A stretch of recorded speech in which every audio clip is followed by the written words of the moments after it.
Kisah-kisah ajaib dan syarat hikmah para wali Allah, dari Tazkiratul Aulia, Fariduddin Attar.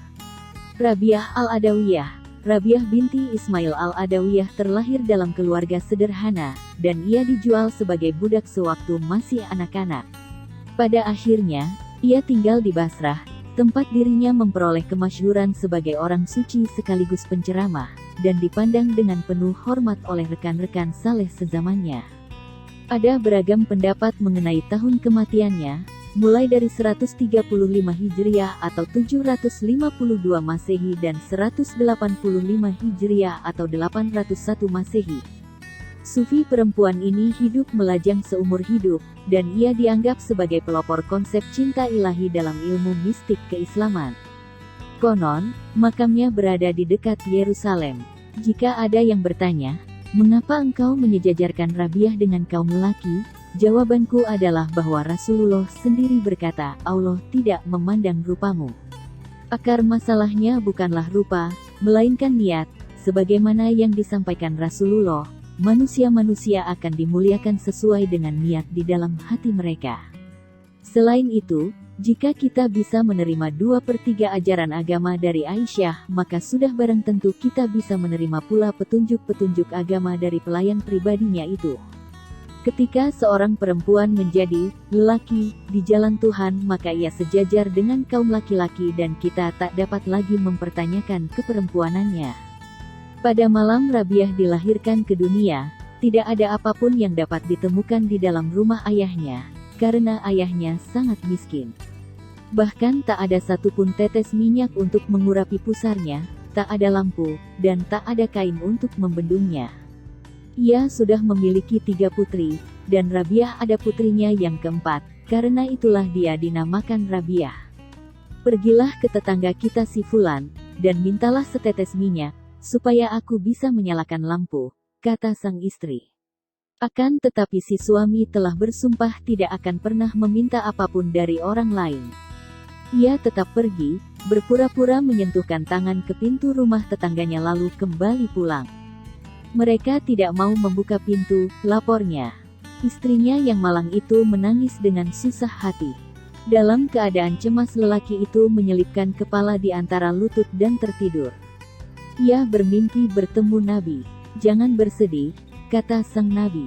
Bayi perempuan yang baru saja lahir itu adalah ratu di antara kaum perempuan, yang akan menjadi perantara bagi 70.000 kaumku. Besok, lanjut sang Nabi, datangilah Isa Az-Zadan, gubernur Basrah.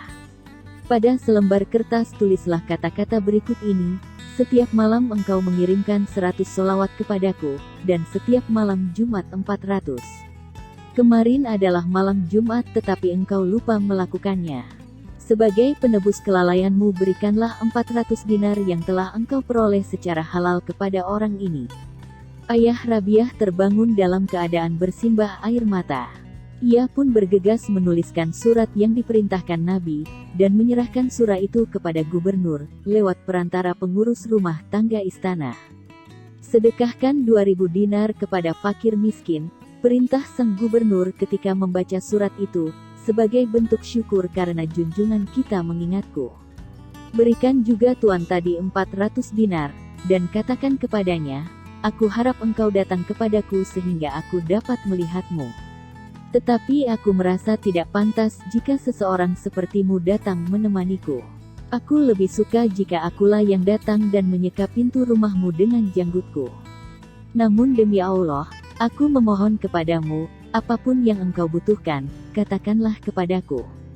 Ayah Rabiah menerima uang itu dan membelanjakan apapun kebutuhannya.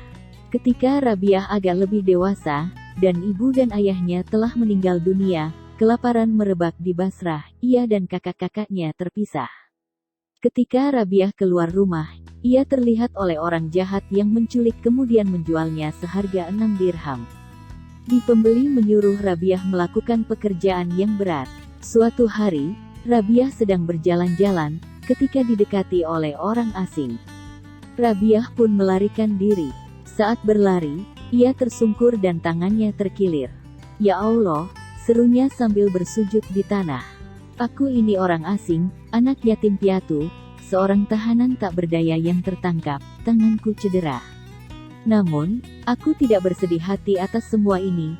Yang kubutuhkan adalah keridaanmu, untuk mengetahui apakah engkau berkenan atau tidak. Janganlah engkau bersedih.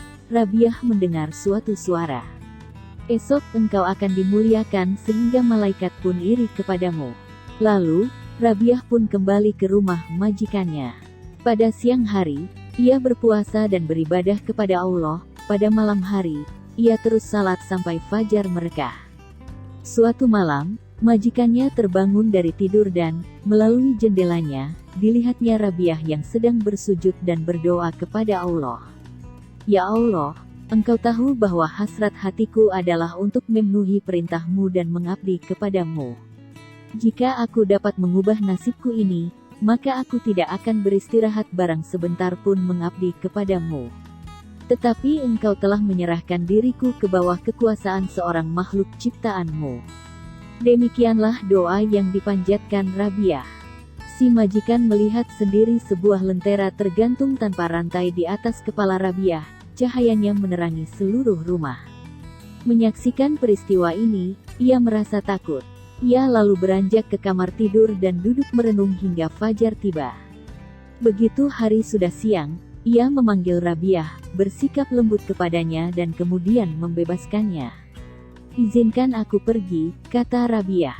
Si majikan memberinya izin. Kemudian, Rabiah pun meninggalkan rumah majikannya menuju gurun. Dari gurun, ia pergi ke tempat pertapaan yang ditinggalinya beberapa lama untuk membaktikan diri kepada Allah. Lalu, ia berniat hendak menunaikan ibadah haji. Maka ia pun berangkat melewati gurun lagi. Ia menaruh bundelan berisi barang-barangnya di punggung keledai. Tetapi begitu sampai di tengah-tengah gurun, keledainya mati. "Izinkan kami membawakan barang-barangmu," kata seorang anggota rombongannya.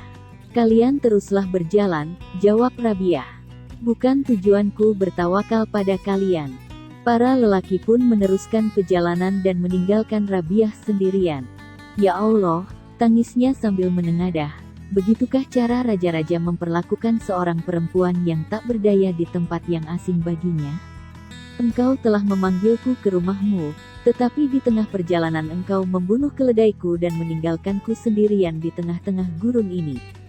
Belum lagi Rabiah selesai berkata-kata, keledainya bergerak dan bangkit berdiri.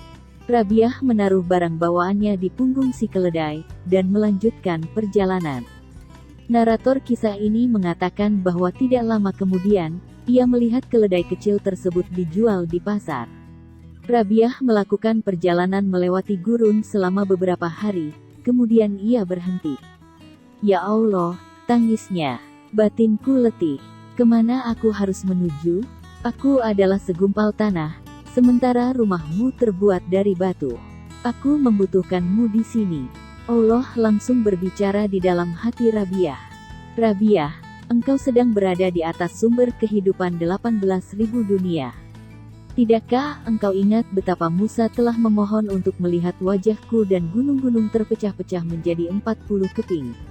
Karena itu cukuplah engkau dengan namaku saja."